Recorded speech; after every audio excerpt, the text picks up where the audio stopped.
அன்பான தமிழுள்ளங்களுக்கு அநேக கோடி வணக்கங்கள். நல்ல நேரம் நிகழ்ச்சியூடாக நல்லதே நினைப்போம், நல்லதே நடக்கும், நலமாயிருப்போம். இன்றைய தினம் 13ஆம் தேதி 5ஆம் மாதம் 2025 குஜவாசரம் என்று சொல்லக்கூடிய செவ்வாய்க்கிழமை. விசுவாவசு வருடம் சித்திரை மாதம் 30ஆம் நாள். இன்று பிரதமை திதி, விசாக நட்சத்திரம், மரண யோகம். இன்றைய தினம் ராகு காலம் 3 மணி முதல் 4:30 மணி வரை. இன்றைய தினம் யமகண்டம் 9 மணி முதல் 10:30 மணி வரை. இன்றைய தினம் நல்ல நேரம் 10:30 மணி முதல் 12 மணி வரை. இன்றைய தினம் அஸ்வினி பரணி நட்சத்திரக்காரர்களுக்கு சந்திராஷ்டம தினம் ஆகும். என்ன நேர்களே, வாருங்கள் இனி இன்றைய தினத்திற்குண்டான ராசி பலன்களை பார்க்கலாம்.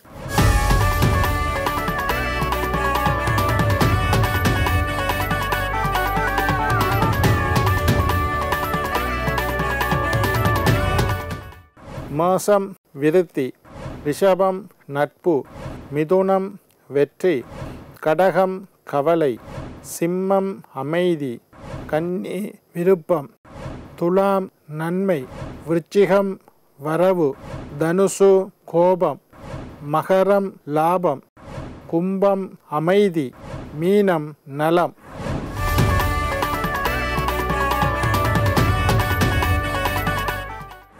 ஆன்மீக தகவல் பகுதியில் தொடர்ந்து உங்களை சந்தித்து வருவதில் மட்டற்ற மகிழ்ச்சி அடைகின்றேன். ஒவ்வொரு நாளும் ஒவ்வொரு புதிய அற்புதமான ஆன்மீக தகவல்களை உங்களோட பகிர்ந்து கொண்டு இருக்கிறோம். அந்த வகையில் இன்றைய தினமும் சில நல்ல விஷயங்களை உங்களோட பகிர்ந்து கொள்ளலாம் என்று காத்திருக்கிறேன். எங்களுடைய நிகழ்ச்சிக்கு நீங்கள் தரக்கூடிய பேராதரவு என்னை மகிழ்ச்சி அடைய செய்கின்றது. சரி, இன்றைக்கு என்னத்தை பற்றி பார்க்க போகிறோம்னா செவ்வாய் தோஷத்தை பற்றி பார்க்க போகிறோம். கன பேருக்கு இருக்கிற குழப்பம், எது செவ்வாய் தோஷம்? சில ஜோசியர் எனக்கு தோஷம்னு சொல்லுறாரு, சில ஜோசியர் தோஷம் இல்லைன்னு சொல்லுறாங்களே. இது என்ன தோஷம்? செவ்வாய் தோஷம் எனக்கு இருக்கா இல்லையா? எத்தனையில் செவ்வாய் இருந்தால் செவ்வாய் தோஷம்? செவ்வாய் கிழமை பிறந்தா செவ்வாய் தோஷமா? இந்த மாதிரி செவ்வாய் திசையில் பிறந்தா செவ்வாய் தோஷமா? இந்த மாதிரி நிறைய பேருக்கு செவ்வாய் தோஷம் பற்றிய குழப்பம் இருக்குது. இதை பற்றி நான் முன்னுக்கும் பேசியிருக்கேன். அநேகரின் வேண்டுகோளுக்கு நாங்கள் நிறைய பேர் என்னட்ட கேட்டுச்சினேன், செவ்வாய் தோஷத்தை பற்றி கொஞ்சம் பேசுங்க ஐயா, செவ்வாய் தோஷத்தை பற்றி சொல்லுங்கோ. சில பேர் தோஷம் இருக்குது, குரு பார்த்தா தோஷம் இல்லைன்னு சொல்லிக்கணுமே, உண்மையா? சில ராசிக்காரர்களுக்கு செவ்வாய் தோஷம் இல்லை, சில லக்னக்காரர்களுக்கு இல்லை அப்படின்னு இருக்குதா? இதை பற்றி நிறைய பேருக்கு ஜோதிடத்திலேயே ஒரு குழப்பமான விஷயம் இந்த செவ்வாய் தோஷம். செவ்வாய் தோஷத்தை தீர்மானிப்பது ஜோதிடருக்கு ஜோதிடர் வித்தியாசமாக இருக்கின்றது.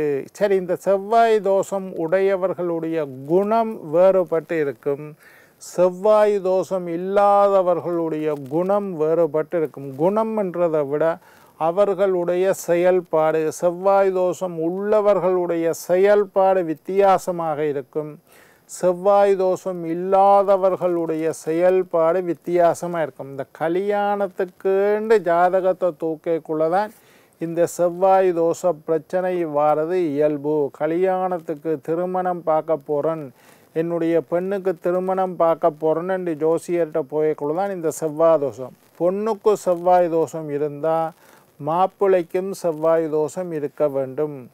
பொண்ணுக்கு செவ்வாய் தோஷம் இல்லாட்டி மாப்பிள்ளைக்கும் செவ்வாய் தோஷம் இல்லாமல் இருக்க வேண்டும்.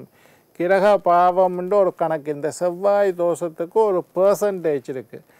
ஆணுக்கு ஒரு பெண்ணை விட 25% கூடுதலான செவ்வாய் தோஷம் இருக்கலாம் என்று ஜாதகத்தில் ஜோதிடத்தில் சொல்லப்பட்டு இருக்குது.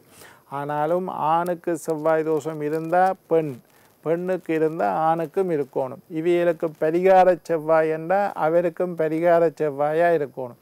இவருக்கு 85% தோஷம் இருந்தால் ஆணுக்கு 85க்கு மேலே 90% தோஷம் இருந்தால் இவர்கள் 2 பேரும் ஒத்து போவார்கள். செவ்வாய் தோஷம் பெண்ணினுடைய குணம் வித்தியாசமாக இருக்கும், செவ்வாய் தோஷம் இல்லாத ஆணினுடைய குணம் வித்தியாசம். அப்போ இவங்களுக்குள்ள பிரச்சனை வரும். செவ்வாய் தோஷம் உள்ளவர்களுடைய செயல்பாடு வித்தியாசமாக இருக்கும், செவ்வாய் தோஷம் இல்லாதவர்களுடைய செயல்பாடு மாறுபட்டு இருக்கும். அதனால தான் 2 பேருக்கும் தோஷம் இருந்தால் தோஷம் இருக்கணும் என்று சொல்கிறது. முதலாவது விதி, இது நீங்களே தெரிஞ்சு கொள்ளலாம். விதி விளக்காக கண்டுபிடிக்கத்தான் கஷ்டம், விதியை கண்டுபிடிக்கிறது சுலபம். எல்லாரும் உங்களோட ஜாதகத்தை எடுத்துக்கொள்ளுங்க. லக்னத்தில் செவ்வாய் ஜாதகத்தில் முதலாவது லானாண்டு போட்டு ஒரு கோடு போட்டு இருப்பினோம், அந்த முதலாவது வீடு. அதில் செவ்வாய் இருந்தால், லக்னத்தில் செவ்வாய் இருந்தால் உங்களுக்கு செவ்வாய் தோஷம் உண்டு. லக்னத்தில் தோஷம் இருந்தால் முதலாவது விதி தோஷம் உண்டு. சரி, இப்போ லக்னத்தை குரு பார்த்தாரண்டா அந்த செவ்வாய் தோஷம் உங்களுக்கு இருக்குது. ஆனால் குருவினுடைய பார்வையினால் கிட்டத்தட்ட 85-90 நல்ல நிலைமையில் இருக்கிற குரு பார்த்தாரண்டா 90-95% தோஷம் இல்லாமல் போய்விடும். வெறும் 10-15% அது செவ்வாய் தோஷம் இல்லைன்னே நீங்கள் எடுத்துக்கொள்ளலாம்.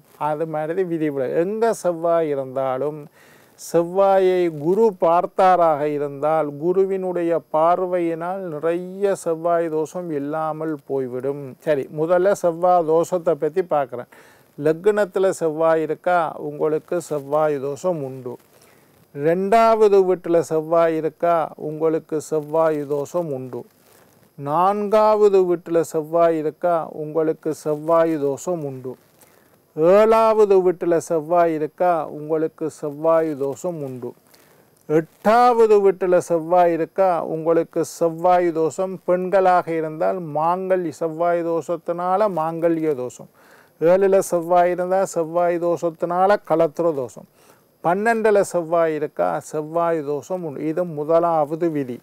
லக்னத்தில் செவ்வாய் இருந்தால் தோஷம் இருக்குது, 2ல் செவ்வாய் இருந்தால் தோஷம் இருக்குது, 4ல் செவ்வாய் இருந்தால் தோஷம் இருக்குது, 7ல் செவ்வாய் இருந்தால் தோஷம் இருக்குது, அட்டமஸ்தானம் 8ல் செவ்வாய் வந்தால் தோஷம் இருக்குது, 12ல் செவ்வாய் இருந்தால் தோஷம். இந்த வீடுகளை தவிர லக்னம் 2, 4, 7, 8, 12 மொத்தமே 12 வீடு தான் ஜாதகத்தில் இருக்குது. அதில் இந்த 6 இடத்துலையும் இருந்தால் தோஷம். இந்த இடங்கள் தவிர வேறு எந்த இடத்துல செவ்வாய் இருந்தாலும் உங்களுக்கு செவ்வாய் தோஷம் இல்லை. 3ல் செவ்வாய் இருந்தால் செவ்வாய் தோஷம் இல்லை, 5ல் இருந்தால் செவ்வாய் தோஷம் இல்லை, 6ல் இருந்தால் செவ்வாய் தோஷம் இல்லை, 9ல் இருந்தால் இல்லை, 10ல் இருந்தால் 11ல் இருந்தால் செவ்வாய் தோஷம் இல்லை. நான் சொன்ன இடங்களை தவிர வேறு இடத்தில் செவ்வாய் இருக்குமாக இருந்தால் உங்களுக்கு செவ்வாய் தோஷம் இல்லை. நீங்கள் செவ்வாய்க்கிழமை பிறந்து விட்டீர்கள் என்பதற்காக உங்களுக்கு செவ்வாய் தோஷம் வராது. செவ்வாய்க்கிழமை ருதுவாகிட்டீங்கள் என்றதுனால செவ்வாய் தோஷம் நாளமாக புரிந்து, செவ்வாய்க்கிழமை பிறந்ததுனால் செவ்வாய் தோஷம் வராது. சரி, ஆண்களை பொறுத்தவரையில் 2வது வீடு 7வது வீட்டில் செவ்வாய் இருந்தால் அது வலிமையான தோஷம். நான் சொன்னேன் செவ்வாய் தோஷத்துக்கு பெர்சன்டேஜ் இருக்குது. அது மாதிரி ஆண்களுக்கு 2ல் செவ்வாய் 7ல் செவ்வாய் இருந்தால் வலிமையான தோஷம். பெண்களுக்கு 8ல் 7ல் இருந்தால் வலிமையான தோஷம். 8வது வீட்டில் இருந்தால் மாங்கல்ய தோஷம் ஆகிவிடும். அது கணவனுக்கு கூடாது, கணவனுக்கு ஆபத்து.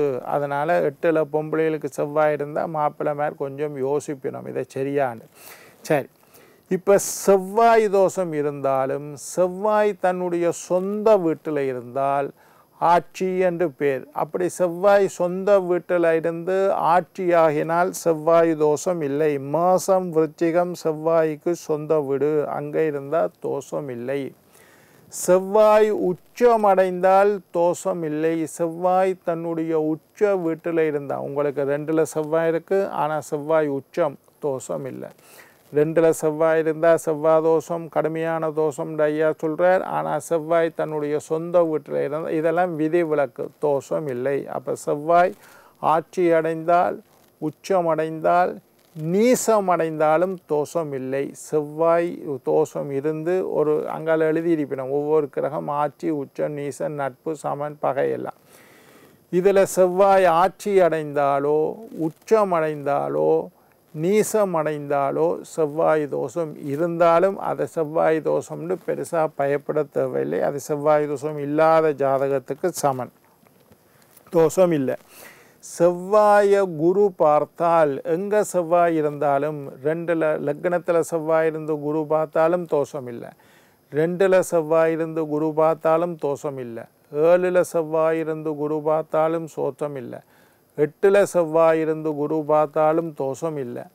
12ல் செவ்வாய் இருந்து குரு பார்த்தாலும் தோஷம் இல்லை. 12 செவ்வாய்ன்றது பொதுவாகவே குறைந்த, எல்லா தோஷத்தை விட குறைந்த தோஷம் 12 விரயஸ்தானம். அதையும் குரு எங்கேயாவது இருந்து தன்னுடைய 5வது பார்வை 7வது பார்வையாக 3வது பார்வையாக செவ்வாயை பார்ப்பாராக இருந்தால், அதுவும் 7வது பார்வையாக பார்த்தா செவ்வாய் தோஷம் குறைந்து விடுகு. 99% தோஷம் இல்லை, வெறும் 1-2% தான் இருக்கும். குரு பார்த்தால் அல்லது குருவோடு சேர்ந்திருந்தால், ஐயா எனக்கு லக்னத்தில் செவ்வாய் குருவோடு இருக்கிறார், தோஷம் இல்லை. எனக்கு 2ல் செவ்வாய் குருவோடு இருக்கார், தோஷம் இல்லை. எனக்கு 4ல் செவ்வாய் குருவோடு இருக்கார், தோஷம் இல்லை. 7, 8, 12ல் செவ்வாய் ஆனால் குருவோடு நெருங்கி சேர்ந்து பெத்தின பாக சேர்ந்திருக்காருன்னு பார்க்கலாம். நெருங்கி சேர்ந்திருந்தால் உங்களுக்கு தோஷம் இல்லை என்று எடுத்துக்கொள்ளலாம், அல்லது குறைந்த அளவு செவ்வாய் தோஷம், அதனால் அதை பார்த்து கொள்ளலாம். இதை சொல்கிறது பரிகார செவ்வாய். செவ்வாய் தோஷம் இருக்குது, ஆனாலும் இந்த குரு பார்க்கறதுனாலையோ செவ்வாய் ஆட்சி உச்சம் நீசம் அடைகிறதுனாலையோ செவ்வாய் குறைந்து பரிகார செவ்வாய். இந்த மாதிரி பரிகார செவ்வாய் உள்ள பொண்ணுக்கு பரிகார செவ்வாய் உள்ள ஆணை செய்து வைக்கலாம். இல்லை ஆணிட ஜாதகத்தில் செவ்வாய் தோஷம் இருக்குது, இந்த மாதிரி பரிகார செவ்வாய்க்கு தோஷமே இல்லாத பெண்ணினுடைய, என்னென்ன பெண்ணை விட ஒரு 5% கூட இருக்கலாம், அது மாதிரி செய்து வைக்கலாம். செவ்வாய் அஸ்தமனமான தோஷம், செவ்வாய் அஸ்தமனமான தோஷம் இல்லை. செவ்வாய் தோஷம் ஆண் பெண் 2 பேருக்கும் பார்த்து, ஆணுக்கு தோஷம் இருந்தால் பெண்ணுக்கும் இருக்கணும், பெண்ணுக்கு இருந்தால் ஆணுக்கு இருக்கணும். இந்த மாதிரி செவ்வாய் தோஷத்தை நிர்ணயம் செய்த நல்ல ஜோசியர்கிட்ட போய் நீங்களாக பார்க்கலாது செவ்வாய் தோஷத்தை சரியாக நிர்ணயம் செய்து சேர்த்து வைத்தால் குடும்பத்தில் அமைதியாக நிம்மதியாக மகிழ்ச்சியாக சந்தோஷமாக வாழ்வார்கள். என்ன நேர்களே, நீங்கள் எல்லோரும் நீண்ட ஆயுள் நிறைந்த ஆரோக்கியம் நீங்காத செல்வத்தோடு வாழ வேண்டும் என்று வாழ்த்தி வணங்கி விடைபெறுவது உங்கள் ஜோதிட சித்தர் டாக்டர் ராஜராஜ குருக்கள்.